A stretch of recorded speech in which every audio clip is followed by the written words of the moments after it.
What's up guys, this is Darkbblue, a gamer who loves Souls-like games, looter games, and every game that involves build making. Nightfall was an insane weapon at the core of ranged builds. Now it's got nerfed, but ranged builds are not restricted to Nightfall. In this video I shall show you many ranged builds, giving you much more options. Don't forget to like and subscribe. Now let's dive right into it. The so-called ranged builds, of course, are builds that rely on ranged weapons. So, what ranged weapons do we have? I tend to divide them into 4 types. The first type is weapons with high ammo capacity and high fire rate. As a result, they can well synergize with effects that can stack or need to be triggered with some chance. The most typical of such effects are Momentum Mutator, which is stacking buff, and Twisted Wounds, which is triggered with critical hit. Then it's clear that this can be formed into some builds.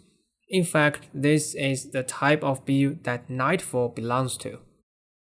Then the second type is weapons with low ammo capacity so that you have to reload very frequently. It's apparent that the bottleneck of such weapons is this reloading time cost, and you have at least 3 ways to deal with it. You can admit that you need to reload and take this chance to get more damage with the help of Slayer Mutator. Each time you reload, the next shot gets more damage bonus. You can also replace reloading with Swapping Weapon, which is much faster with the help of the second skill of Gunslinger. Also, you can bypass reloading with Band-Aid Mutator. Every hit has a chance to directly put 1 bullet back into your gun. So that's 3 builds for low ammo capacity weapons, which will all be covered in this video. The third type is bows and fusion rifles. What makes them unique is that they need to be charged, and a perfect charge gives you extra attack multiplier. When almost all damage bonuses are additive, such a multiplicative bonus is super strong. So bows and fusion rifles can make good builds, but they also demand your skill, as perfect charge can be hard to handle. In the end, of course, we have weapons with moderate ammo capacity and moderate fire rate. Well, they're just so moderate that I can't come up with any good build. Now, before we head into any specific build, let's first check out the generic gears for all range builds. Gunslinger Amulet gives you faster reloading and faster fire rate, good for almost any build. For rings, critical damage ring is almost always useful. Then you can choose to use weak spot ring when it's suitable. For archetypes, we usually have Gunslinger with skill 3 and Hunter with skill 1 or 3. For relic fragments, critical chance, critical damage, fire rate, and weak spot damage are all good choices, but range damage is not, as it's additive. Then it's time for fire rate builds. You have 3 choices. 1. Momentum Mutator with Gunslinger Amulet. Number 2. Twisted Wounds with Abrasive Whetstone. And number 3. Since Merciless has innate bleeding effect, you can use it with Momentum and Abrasive Whetstone together. To be honest, the bonus of Whetstone is almost the same as Momentum Mutator, but the bonus from Gunslinger Amulet is much better than the additive damage bonus from Twisted Wounds. So I personally lean towards the first option, Momentum with Gunslinger Amulet. Although the third option is bundled with Merciless, the other 2 can pair with many guns. The most typical one is still Nightfall, but you can also choose AR-47 or Bonesaw the light machine gun. While Nightfall gives you higher DPS and life steal effect, AR-47 and Bonesaw, when used with elemental bullet balls and malevolence, allow you to have infinite mod. Of course, in my build videos, I keep asking myself, what is a build used for? Fire rate builds when used for micro-progressing is good at handling aerial or distant enemies, which is a drawback of most mod builds. So I think these builds do have some unique advantages. And for boss fights, clearly it's an offensive build, focusing on standing there and attacking.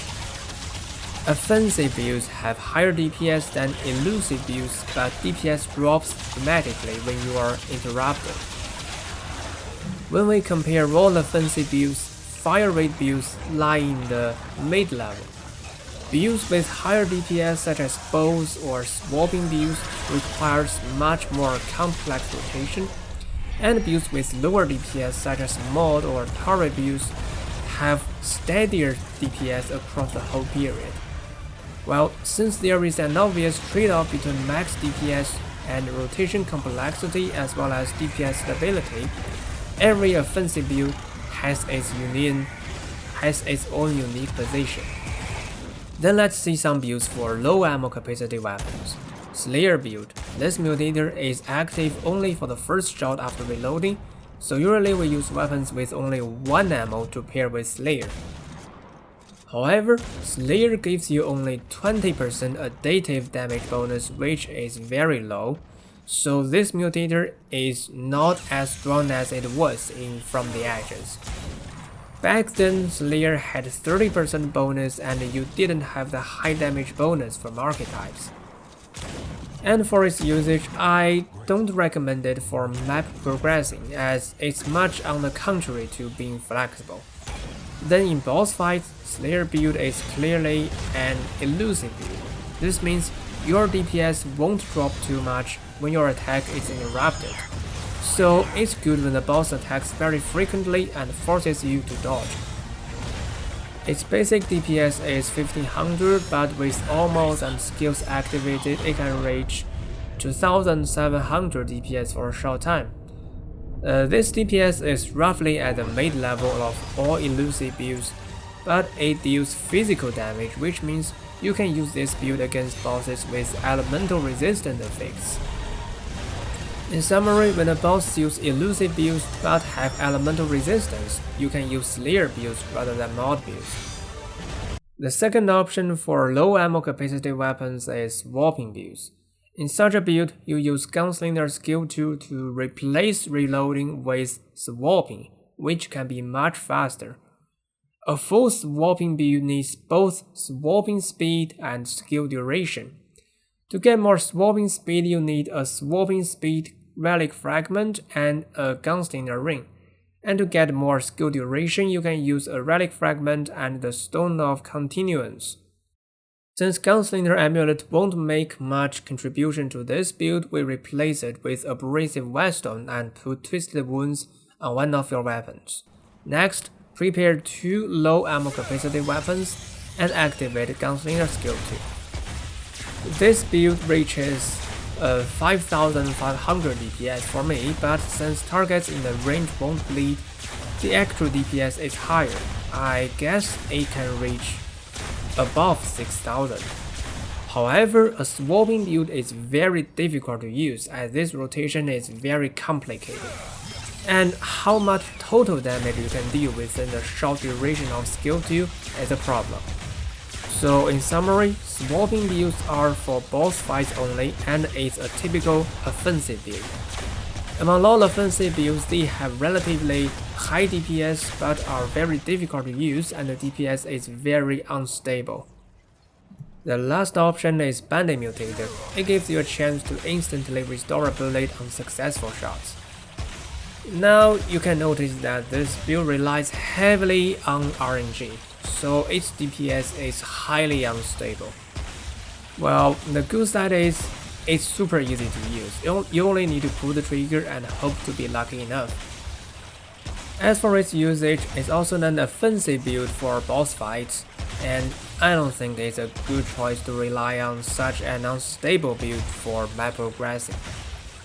Then time for the last build, bows and fusion rifles. Well, there are some special gears for this build, Supercharger Mutator and Archer Ring. They can greatly increase your charge speed and make bows and fusion rifles much easier to use. How to use bows is easy to say but hard to do. You just need to activate all the skills and mods and then start shooting. But to fully exploit the potential, you have to do perfect charging. This, however, can be very hard, since your charging speed is influenced by skills and mods, So even within a single battle, you will experience different charging speed, making perfect charging a very tricky thing. Well, but at least I can say both fusion rifles are much easier to use than swapping builds. I can reach 5700 DPS in the range, but the max DPS should be higher. In summary, this is also an offensive build for boss fights. At the cost of more complex rotation, you get one of the top DPS builds in the game. So that's all the range builds I know. Among them all, seems only the fiery build with AR-47 is good for map progressing, which does have unique advantages over mod builds. Other builds are boss fights only, and Slayer build is the only one that belongs to Elusive build, while others are all offensive builds. Though they are all offensive builds, there is a trade-off between max DPS and rotation complexity, as well as DPS stability. So you may choose the one that most attracts you. If you like my story and if you want to join me into depth of games, just like and subscribe. Thanks for watching, see you around.